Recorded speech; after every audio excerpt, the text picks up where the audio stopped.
Rowena, parang couple tayo ng damit, no? Oo nga, okay. Manang, pwede po bang magtanong? Manang. Manang to. Manang to, ha? Bata pa ako eh. Manang ina mo ah. Ay, sorry po. Magtatanong lang naman po talaga ako, Ale. Ale? Ialis mo yung sarapan ko, Kit. Perkating ko yan. Tanggal ulo niyan. Pagpasensyahan mo na, Rowena. Tawagin mo kasi siyang ate.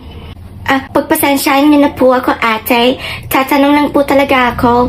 Pwede po ba ako magtanong? Hindi! Rowena, kalma lang.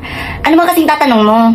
Magtatanong lang po sana po ako kung saan po, ang saan po, papunta po. Po? Ang galang mo naman po. At puro po ka. Po? Tang ina mo. Rowena, hayaan mo na. Sige ka, kapag na-stress ka niya, mababawasan yung ganda mo. Tinawag akong manang, de eh. Tinawag pa akong ale. Hindi ko mapapatawad tong babaeng to. Gigigil ako. Pabayaan mo na yan sa kanya. Natatanong lang naman yung tao. Oo nga po. Tatanong ko lang po sana kung saan yung 7-Eleven dito po. Sumakay ka ng jeep, tapos sabihin mo, monumento, baba ka doon sa gilid. Nandun na yung 7-Eleven.